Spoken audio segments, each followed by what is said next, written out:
Good afternoon. My name is Samantha Riles from Sugar Research Australia, and I'd like to welcome you to our second milling webinar for 2019. Today, Michael Cholette from Queensland University of Technology will be presenting on the topic Australian Research Council project with Wilmar on the subject of asset management. Today's presentation will be recorded and we will send a copy of it and the slides to you via email and also load onto the SRA website. We encourage you to take an active part in today's webinar by asking questions. As this webinar is in listen-only mode, you can do this at any time throughout the webinar by typing your question into the message box, which is located in the bottom left-hand corner of your screen.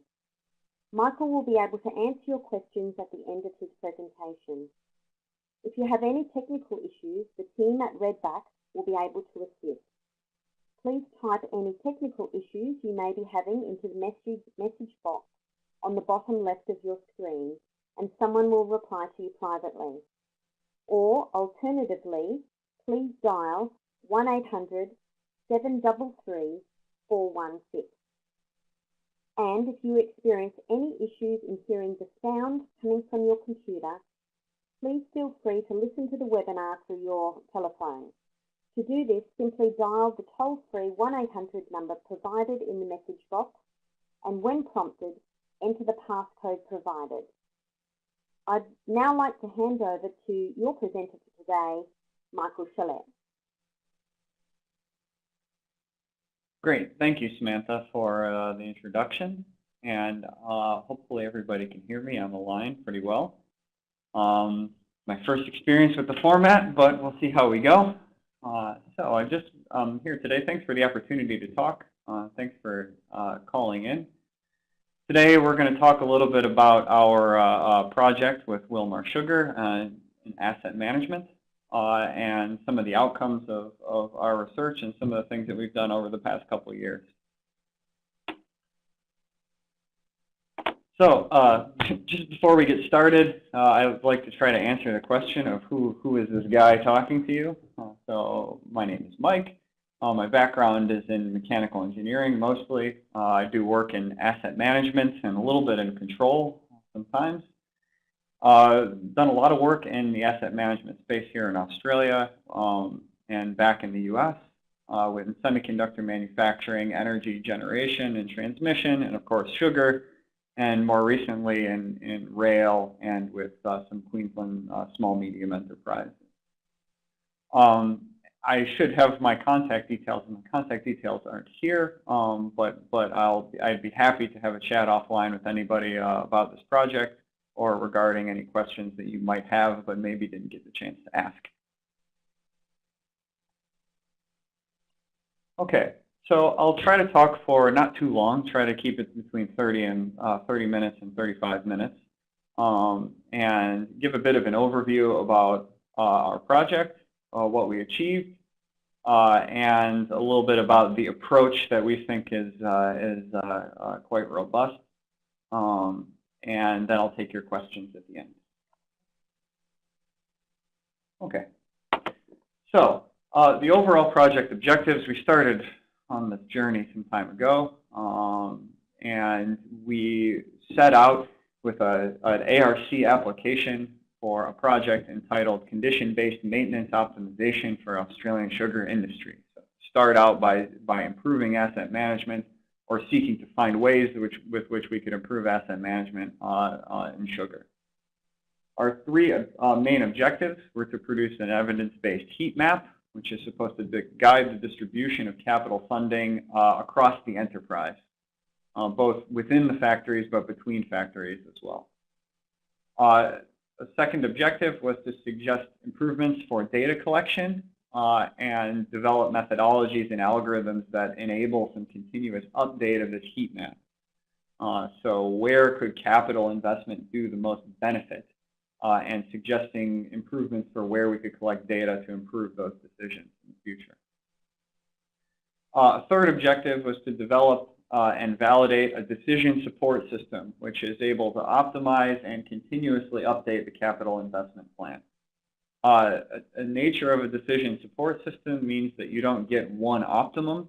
Instead, you have some optimization that helps you make a decision, but doesn't necessarily give you one solution.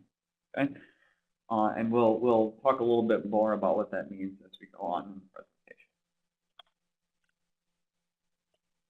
So, just to look at the overall approach, and I, being a control engineer, really like my feedback loops. So this one, of course, has a feedback loop. So the overall approach is essentially to predict costs, to develop models that are able to predict costs under different capital plans. So we have a hypothesized capital plan, and we have some data. And the parts that we did in the middle were degradation process, degradation modeling, prognosis, developing a cost risk model, and using that to predict future costs and develop an asset heat map. So the inputs to the methodology are really some different data, and we'll talk about what that data is shortly, as well as a hypothesized capital plan.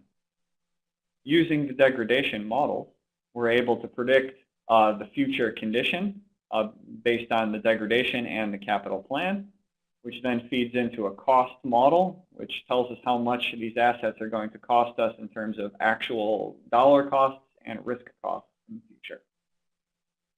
For the decision support component of the project, we then use these predicted costs and made a nice feedback here to update the capital plan using an optimization algorithm, and that will be the subject towards the end of the presentation. Usually I stop and ask if there are any questions at this point, but I think the idea is that we fire away here, and if you have any questions, you can put them up in the text box. We can ask at the end. Okay. So with that overall approach, one of the most important components of the work was the cost model. Most of the time, there are a lot of different assets across the enterprise, and we need to compare disparate assets. The optimization of asset decisions is a balance between capital outlay, so how much we spend on capital, and then costs that we incur due to aging and deterioration. So as you can imagine, the capital costs are pretty easy to calculate, but these degradation costs can be quite challenging. And we spent quite a bit of time of this project formulating models for that. The cost model that we came up with has three main components. We came up in consultation with experts at Wilmar, and there were three main components. There was the maintenance cost, which is a cost that's due to ongoing maintenance. So oftentimes this comes from work order systems. So you can see how much you're spending on work orders and reactive maintenance for the particular asset. The second cost component would be degradation costs, which might come from efficiency losses, or in the case of a boiler, capacity losses due to plugging tubes. The final one is a risk cost. And so this risk cost is one where we incur perhaps a very large cost upon the structural failure of a pressure vessel, for instance. But that risk cost it might be a low probability event, but if it has a high consequence, that would be a very high risk cost, and we need to account for those as in the degradation of the asset. Finally, we have a factor R, which is a discount factor, which essentially could be thought of as time value of money, but it also encapsulates the fact that future money is worth less than current money. For a variety of reasons, inflation being one of those factors. So the essence of the heat map is to predict the effect of conducting a capital project. So the heat map has the current has the following quantity. There's a cumulative cost of doing nothing. So if we just continue on without doing a capital project, we get this red cost curve that increases in time due to the deterioration of the asset. There is the second hypothesis that allows us to compute the benefit of a capital project is the cost of renewal or conducting a capital project now. Okay? And by renewing the asset, we lower those degradation costs. Okay, and the difference over some time horizon is a delta cost, which then gets a traffic light depending on which bin it is. And of course, these X and Y thresholds could be different for different organizations. So really what we're doing is we're testing the difference between action now, so doing our capital project now, versus doing nothing. And that tells us how much the cost of degradation is. So what does this look like? Well, we have assets that would be listed to whatever granularity the data will support. We have some delta cost, which is discounted over some time horizon. This was a 10-year time horizon. And then we have some traffic lights that, of course, the bins are based on this delta cost. So really, this delta cost is the basic result, and these bins allow a bit of a discretization that could depend on organizational policy. And so it'll give you a big map of all of your assets with a whole host of traffic lights, and the red ones are the ones where the degradation is costing you the most.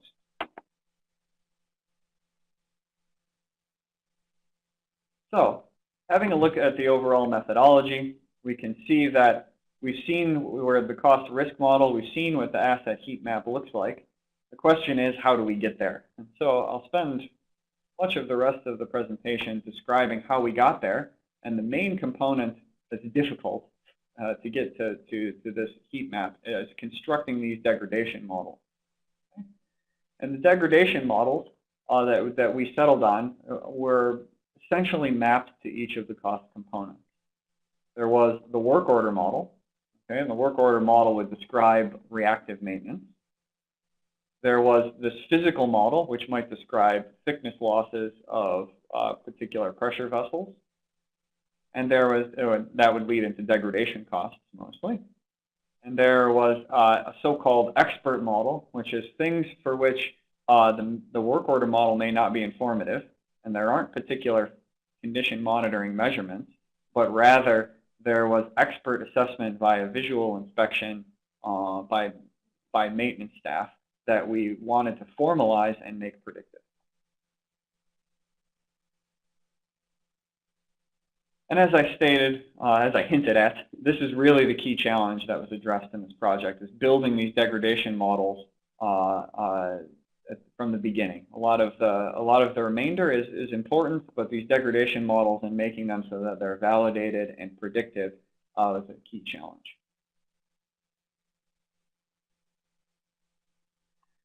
So that's what this modeling approaches section consists of. We're going to talk a bit about how we developed degradation models for each of those cost components. So probably one of the first things that you can tackle if you have a system, a computerized maintenance management system like SAP, which we had in this case, we had 10 years of work order data, and we could look into SAP, which has some standard work order codes that describe different types of maintenance. There's the scheduled activities, which get listed under some code, in this case PM01. And then there are reactive activities, which are PM02 and PM04s. They're reactive at different levels. The PM02s follow from an inspection or a notification. And the PM04s are something that appears and are quite urgent to deal with. Both are reactive maintenance for our purposes.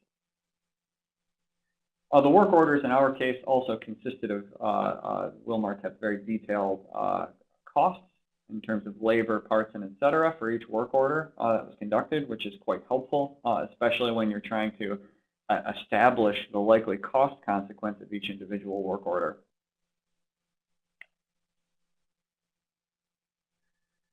So the maintenance work order rate, or the maintenance model, was boiled down into the following situation. So many people, if you've ever heard a talk on asset management or maybe in reliability engineering, you see somebody talk about so-called bathtub curve.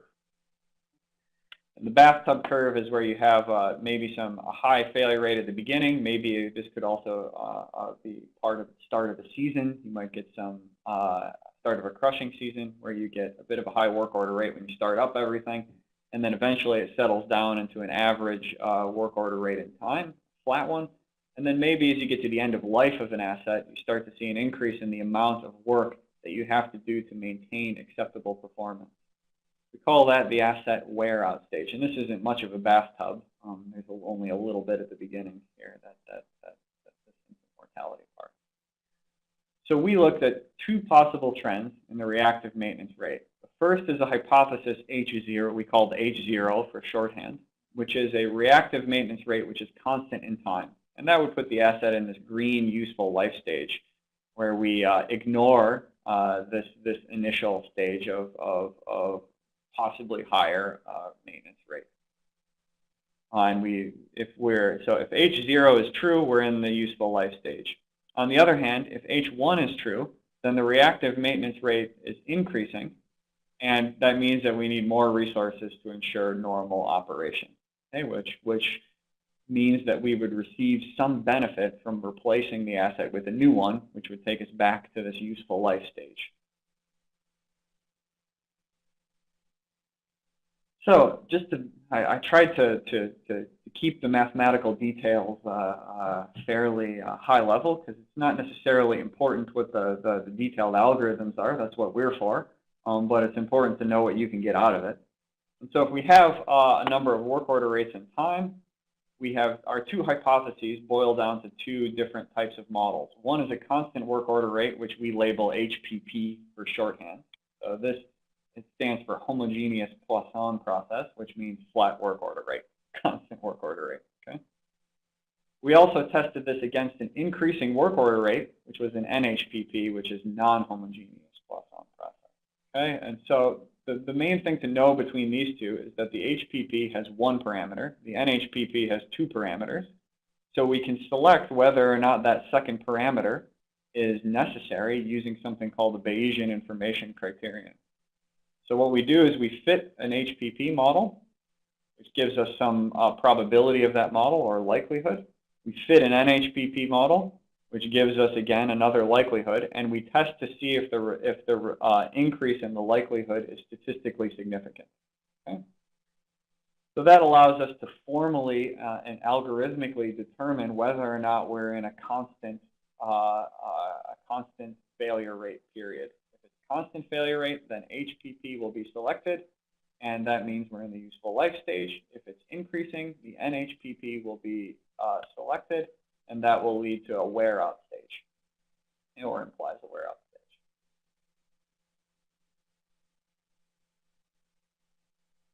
So once we select a model, so we look at the historical data, we fit a model. That model tells us whether we're in the useful life stage, H0, or in the wear-out stage, H1.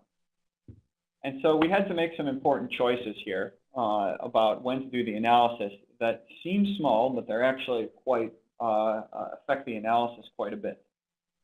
The key decision here is the time scale. You could use the time that a work order arrived.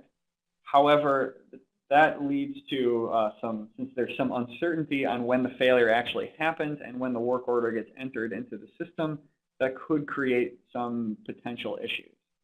Instead, we treated the work orders as occurring within a year. So to us, when a work order occurs within 1 year, that's all we need to know. We don't go to any further granularity than that. This also makes sense due to the time scale of our decisions. We're looking at capital, not at day-to-day maintenance. So specifically looking at capital means that we're looking for years and not days, weeks, or months.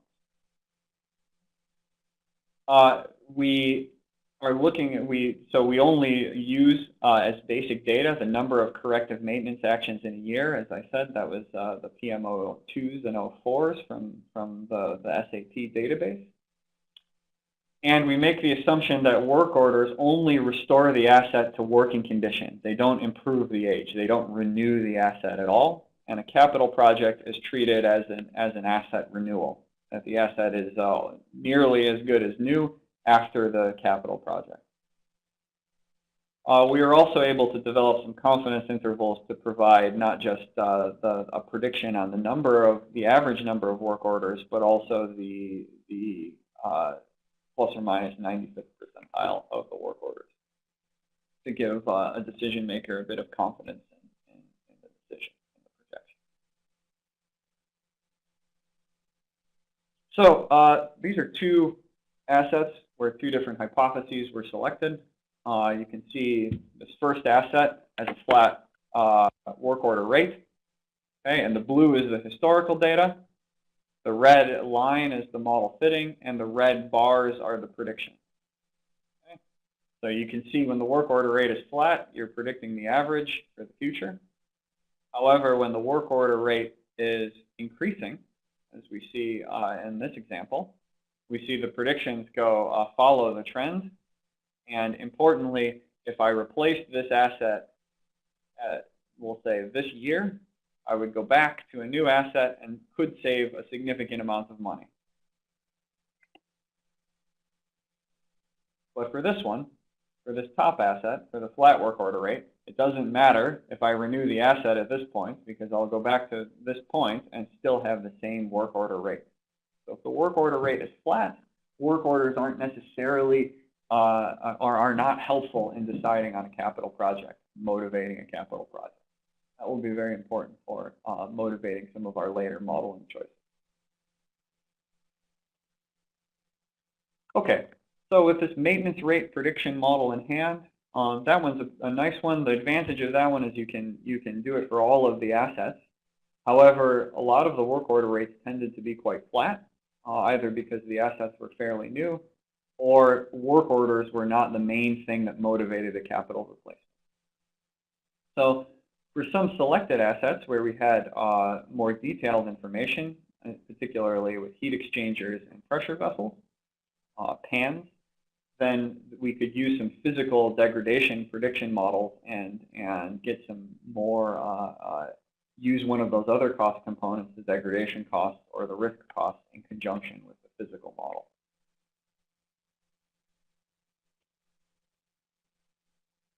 So one of the big modeling efforts that we had for the physical model section was a boiler heat exchanger. Okay? So for boiler heat exchanger, we used physical models. So boiler tubes erode in time. That's the basic point here. We want to predict when we need to renew these heat exchangers or do a retubing. And in order to do that, we used a combination of a physical model and a statistical model. So the data that we had available, we had thickness measurements. We had process data, which would include a long-term history on steam flow, flue gas temperature, which we'll get to in a moment, were the key inputs for the physical model. And we also had some production information for the boilers in question. So we had steam generation, effective crushing rate, and some electricity prices that we're able to get from the market operator. In particular, the boilers used for cogen. It will be important for us to know that for the model. So one thing that's, two things that are inputs are perhaps a threshold that's considered for plugging, and we've done a bit of work on optimizing that plugging threshold, but that came after this project. And we also have a bit on burst thresholds, which can be motivated by physical considerations. So how thin is the tube when it bursts? That's input to the methodology, but can be developed from engineering calculations. So we'll just take a second to look at the structure of the model overall.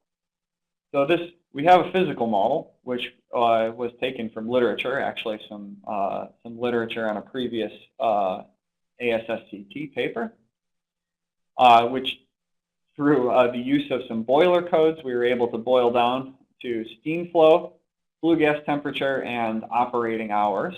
And those are inputs to the physical model, which give us an average thickness loss. But average thickness losses aren't enough for this situation. We need to look at risk of a tube bursting in service, or which leads to downtime costs. Okay? So we need to have full distributions, hence the use of a statistical model. And that statistical model uses the tube location and some inspection data that we use for parameter estimation, and the output of the process is a prediction of the thickness of each tube, and then through some probability gymnastics, we can compute the expected number of plugs and the expected number of bursts under a particular renewal policy. So if you'll permit me one slide of math here before we get to some more pictures, I'd just like to show the overall structure of the mathematical model to show there's a bit of meat behind it. Anybody who's interested in the mathematical model, look back one slide, can have a look at our paper listed at the bottom here. So the idea is that the thickness loss of a tube, which we put as delta theta, tube location in some row and some column in the bank, is modeled as distributed as a gamma process. But the important point is that the parameter in this gamma process, A, will have a component that comes from a physical model, which comes from this paper from Moyer and Mason, and a location factor, which accounts for the different flow velocities across the convection bank. Okay? So this part accounts for predictable effects, we'll call it. The mass flow of the steam and the flue gas gives us all the information that we need about the efficiency of the boiler and the load of the boiler overall. And this K factor here gives us information that's regarding the flow velocity.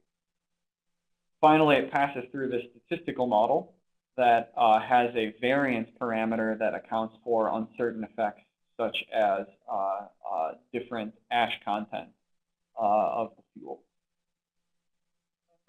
And so the main parameters are this big vector of parameters, W, which we estimate from historical data.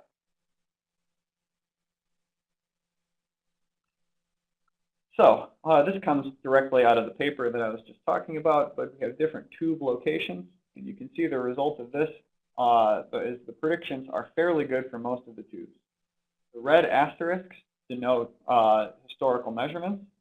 But 2014 was excluded from the parameter estimation, so it is a true prediction. It's as if we were predicting from data up to 2013. So what we see here is the advantage of the statistical model gives us a confidence interval and not just a mean. Okay, that confidence interval, or this full distribution, is quite important when we try to compute the expected number of bursts. Okay? That distribution allows us to compute the probability that each tube has burst. So we see for these 4 tubes that for 3 of them we have quite good predictions.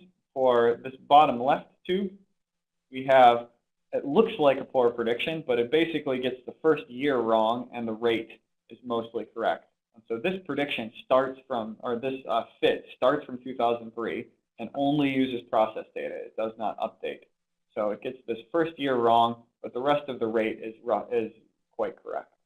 So these are indications of very good predictions and one that was a bit rough, but mostly because we were trying to predict out for 11 years.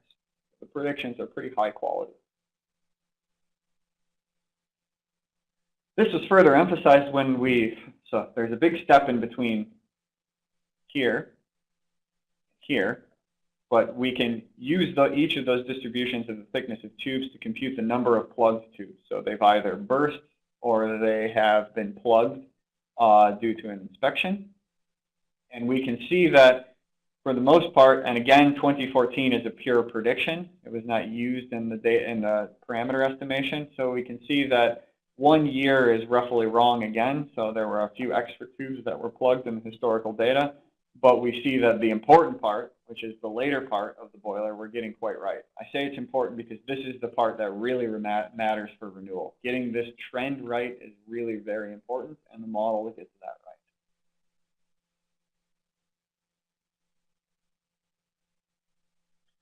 Okay, so we've got all of these thickness distributions in time. You might say, so what? Okay, and you would be right. What we're actually after are predicting the maintenance, or I should say the degradation costs here. Okay? So as the heat exchanger gets old, we're going to start plugging more tubes, and we want to have some idea of when I should be renewing the boiler in the future. Okay? So we know that when we have, during the operation of a boiler, each one of these trajectories represents the thickness loss of a tube. And we have 2 thresholds here, HP, which might be the threshold where if I do an inspection and it exceeds that threshold, I plug the tube. And HB is the burst or the rupture threshold for the tube. So we can see the first tube goes on, there's an inspection, it stays in service.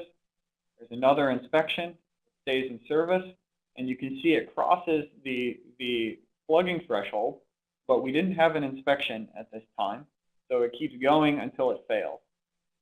On the other hand, second tube goes up to an inspection, and it hits, during that inspection, it has a thickness loss that exceeds the plugging thickness threshold, and so it's plugged preventively. Finally, there's this last tube that goes on all the way until renewal and is never plugged or never reaches the bursting threshold. Then the boiler is renewed, or the heat exchanger is renewed, and we end up with new thickness, which means the thickness loss goes to 0. Okay. And this tau L is the time where we renew the boiler.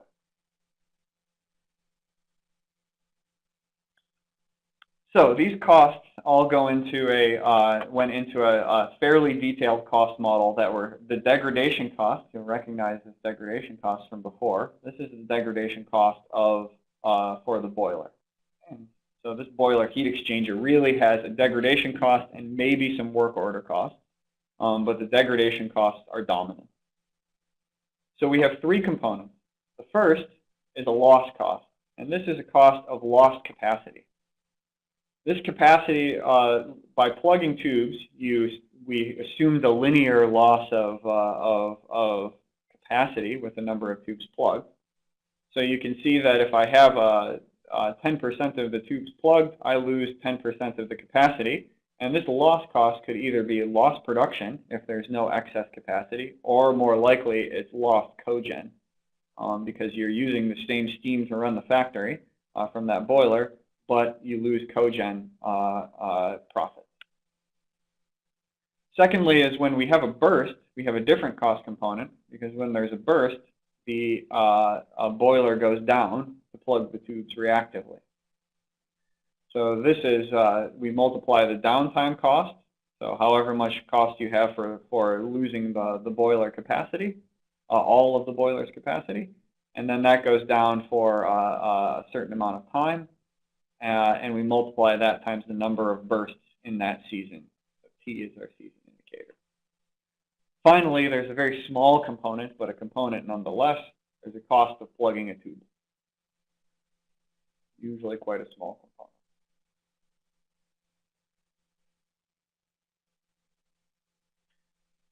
So what does this look like? Well, when we take our tube distributions, we then predict the number of bursts and the cumulative number of tubes that are plugged from our distributions, and then we're able to put it through this cost model to get a degradation cost. And so we could see for one of the heat exchangers that we examined, this is a replace in 2018. We have no costs because for that time there's very little probability of bursting for a new boiler. You don't need to plug anything, so you're not losing anything. On the other hand, if we continued with the boiler as it is, we start accumulating costs in time. And these blue and reds are undiscounted, but this purple dashed line, is the delta cost that goes on to the heat map. Okay? And it's discounted with a 95% discount factor. So you can see this boiler, even if it's not supposed to be replaced at this time, it's going to start accumulating quite a large degradation cost at some point in the 2020s. Whether or not that asset should be replaced, it really depends on the comparison of that delta cost with the capital cost. So hold that thought for a moment. I will get to that optimization shortly. So similar to the boiler, we also looked at pan thickness loss. So pan degradation, there were also some historical thickness reports, steam flow, some minimal allowable thicknesses that are computable from standards, and some failure costs that are a sum of production loss costs for that pan and a risk of a safety issue in the event that the pan fails catastrophically. And of course, there are the capital replacement costs as well, mostly because when this asset fails, if there is a catastrophic failure, it needs to be renewed. So the capital replacement cost will also factor into a cost of failure. So this physical model is actually quite a bit simpler than the boiler case because it was assumed linear with steam flow. There is some talk about building a more detailed physical model for the pans, but the steam flow tended to work out fairly well, as we'll see now.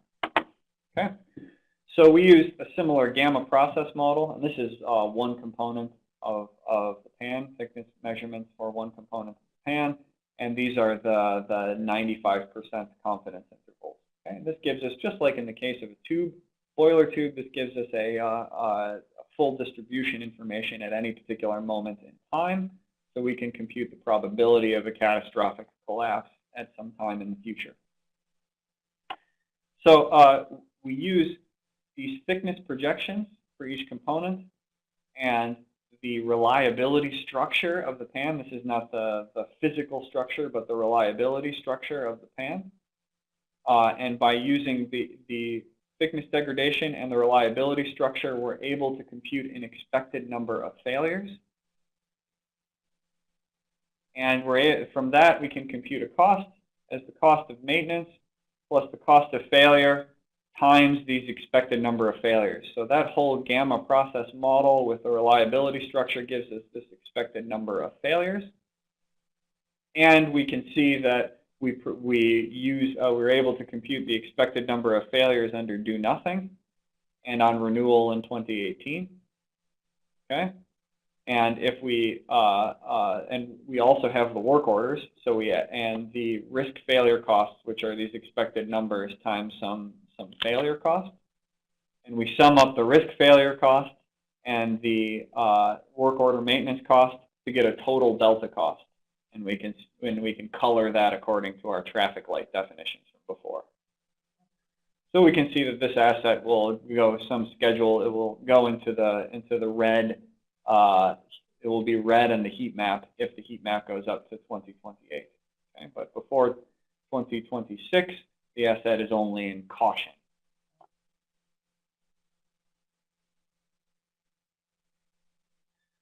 Okay, so those are two of the main approaches that we followed: the maintenance rate prediction model and physical degradation models when we had some condition information. I'll talk briefly about the case that we had to formalize some inspections that were done by experts to try to make that predictive, or at least understand the implications of those expert assessments on the capital plan. So right now we've got a good way to build these maintenance costs. We've got for some assets, the degradation costs are available when you have condition information, but many assets had only maintenance costs and the work order rates were flat. So after digging a bit and talking with experts at Wilmar, what this meant was that the work orders were not particularly motivating for a capital project. What was motivating was that the thing looked like it was going to fall over, or there was risk that it was going to fail, and that failure risk was assessed by inspection reports or inspections by an expert. So I had some assets here that we listed that were had significant failure risks, but they didn't show increasing maintenance when they got old. Okay? And maybe there were at the time there was not significant amount of condition information available, so we had to rely on expert assessments in order to do this, in order to predict the costs for the future. So risk is, of course, the cost for the risk is the expected number of failures over a time interval times the consequence of each failure, just like it was for the pan. But what we needed was a probability of failure estimate. And once we have this probability of failure, we can do some reliability gymnastics to compute the expected number of failures. So some possible sources for these failure probabilities are, of course, condition data, but you can't make can't have condition data for everything in the factory, yet at least. So a lot of times this was done with expert assessment and visual inspections, and maybe some offline back-of-the-envelope calculations from the expert to see when the asset would be at risk of either failing or simply not being up to code and needed to be replaced. So I wanted to give a sense of what this is. This is just a random risk matrix that I pulled out from someone who is doing an ISO 31000 assessment. And what I want to indicate is that engineers are quite comfortable doing this type of assessment often, especially experienced engineers. So what you usually have here is a likelihood, and usually that almost certain gets some type of quantification, often occurs or once a week, and you can see rare maybe once in 100 years. Now this might not be rare for sugar, may be rare as once every 10 years or something like that, but those can all be agreed upon up front, and many organizations have standards for this. Then there's usually some consequence across the top, which may be associated with a dollar cost as well. So engineers are usually comfortable in making these assessments, and what we're trying to do is build a structure that allows for these type of assessments to be formalized in a model and to turn a assessment of risk now into a future assessment of risk, okay, or to try to predict what the future risk will be so we can see if we need to start budgeting money to replace the asset. Okay, so the typical risk calculation, as I say, is likelihood times cost. The expert can estimate the likelihood at a particular small period in time, so maybe the likelihood over the next crushing season of a failure, which we interpret as a discrete failure rate, but it doesn't necessarily tell us about what happens in the future over the next few years. So what we basically do is try to use these now observations of the likelihood, as well as previous observations of the likelihood of failure, and we use that to try to predict the time evolution of risk. So how do we do that? We use the following approach. So we have a failure rate model, which is initialized in the following way. I say initialized because we do this before we have any expert assessments in the future. We start with nominal. So we have some design life, the failure probability before design life, and the failure probability after design life. And this can be done either by an expert or maybe there is previous experience with this asset.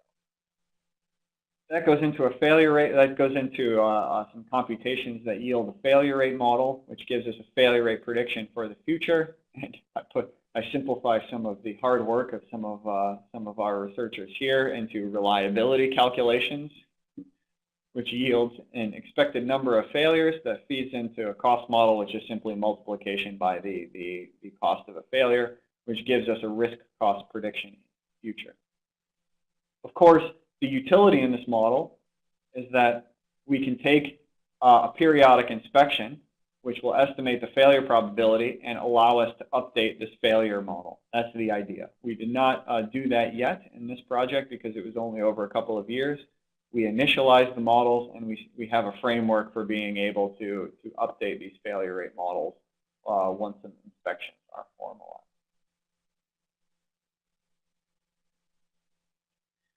So the failure rate model that we use looks a lot like what we had for our work order model. Okay, so this failure rate is flat up to the design life. It's a presumed flat up into the design life where it increases linearly afterwards. Okay?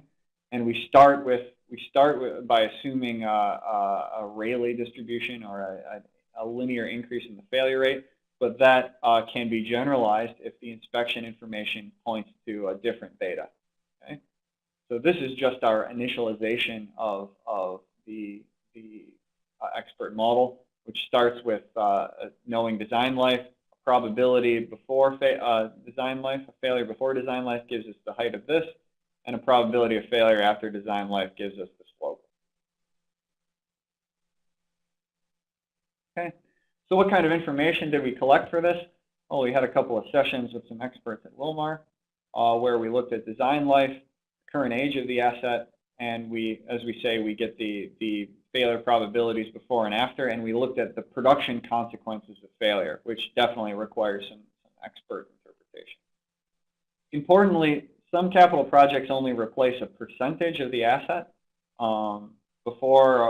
depending on if it fails before design life, you might do more than if it failed after design life, or vice versa. So we also collected that information. And we took a list of assets. We had a design life in hours, when it was installed, and the probabilities that we requested, and how big the capital project was before and after design life. So what we see here is, once again, we have a risk cost that takes the expected number of failures and multiplies it times the cost of failure. This expected number of failures is really where all the work is. And we can see for this asset that the expected number of failures for the do-nothing policy would increase quite significantly, whereas if it were renewed in 2018, it would have a much lower increase. Okay? And that's, of course, put to the, that's also included with the risk failure cost.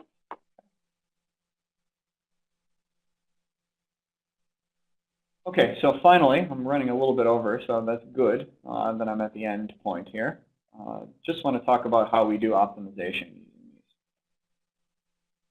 So optimization has the same cost function when we optimize the renewal policy, but the main thing that's different is we add in the cost of renewal, so the cost of the capital project. And this little delta of t is 0 or 1. It's 0 if no capital project is done in time period t. It's 1 if a capital project is done. Okay? So now we want to minimize the sum of the renewal and the degradation costs. So if the degradation costs get really high and renewal will save a lot of money, then you renew the asset. And of course, we apply our discount factor from before to account for the time value of money. So as I say, delta is either a 1 or a 0, depending on if the asset is renewed in that time interval. And V, which we use a bit, is a bit later. We use that to infer how much the asset is going to cost us. That is simply the age of the asset upon its renewal. So we find these deltas via optimization, depending on which model we're using, which model dominates. We may use a genetic algorithm or a Markov decision process to do the optimization.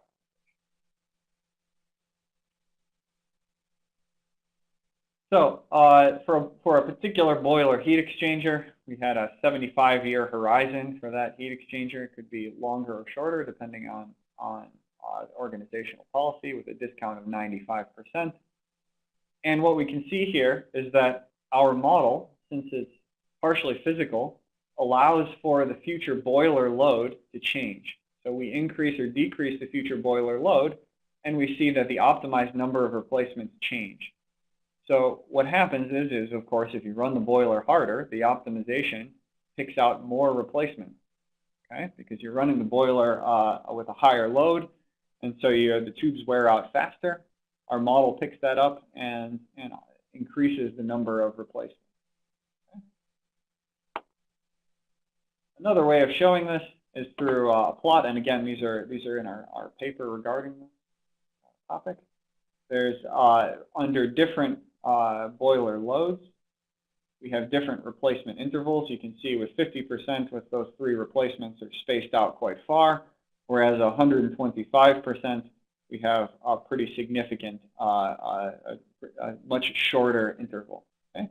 So this might have some implications on you might be able to say if you run the boiler for a little bit, you get a more steam production, or you run the boiler for an extra week or something like this, you'll be able to interpret the maintenance implications of that operational choice. So for pan vessels, we optimize each of the pan vessel renewal policies independently, and you can get a plot like this, which shows where your capital outlays should occur. Okay? The colors are the different pans. The numbers are the different components of each of those pans. And so this is not considering any budget yet, but it does allow you to say this is the budget that will minimize the total cost. Okay? So in the absence of capital constraints, this is how much money you should be spending over the next few years. Similar for the expert model, we had some boiler assets here for this particular model, and we can see again the capital expenditures in time out for quite a number of years, okay? 50 years. So that will give you the optimal capital plan, which balances the capital cost and the degradation cost of the asset. So finally, we did an enterprise-wide capital optimization, which means that the maintenance optimization, which only gives us a optimal schedule for each individual asset, we now consider budget constraints. So now I only have X amount of millions of dollars to be able to replace the assets at different sites. What's the best thing to do considering those constraints?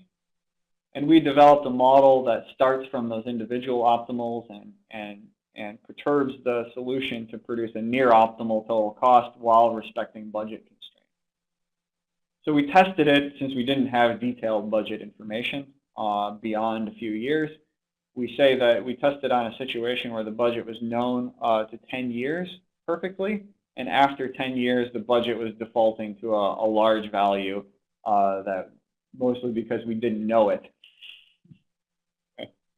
And that, of course, can be changed, and the methodology stays the same. So what that looks like,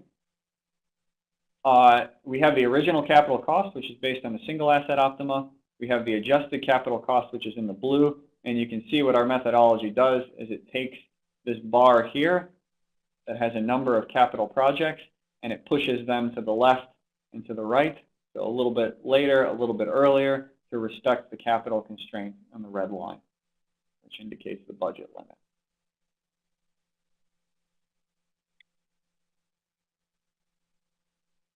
So just to conclude the talk, we developed an evidence-based asset heat map, which allows us to see how much degradation is costing us. Mainly, it's a cost model that allows us to compare very different assets, and 3 models that went along with that: a maintenance rate prediction model, semi-physical degradation model that allows us to combine some physical knowledge with a statistical model, and an expert-assessed risk model to either look at assets that don't have condition information in the past, or it's not economical to collect formal condition information. We also made some based on the modeling choices here and the relative success of each of the modeling approaches, we compiled some recommendations for improvement of data collection. And we developed, through this optimization framework, a decision support model that a decision maker can use to do some analysis to see what the capital budget should be and what the implication of a finite budget is on the total cost of maintenance. So with that, I'd just like to acknowledge a few people, or a few organizations and people, both some Wilmar staff, Greg McCubbin, Eddie Favale, Kevin Sweeney, and Brendan Burke, who are pretty instrumental in helping us with a lot of input to our modeling approaches and some of the information that we need for the models. The ARC, Wilmar, and the Asset Institute for funding our work, and of course Russell for his strong support and helping us quite a bit. Dragon at the University of Texas, and Joe Matthew at the Asset Institute, who were all partner investigators with us. With that, I'll say thanks and try to field any questions if you have any. Thanks very much, Michael. So if anybody has any questions, we can put those down in the left-hand chat box. At the beginning of the presentation, Michael mentioned his contact details. I'll add those into the email that I'll send around in a day or two that will have the slides and the recording of the presentation. So if you would like to get in touch with him with any further questions. So I'll just wait a couple more seconds to see if there's any questions come through.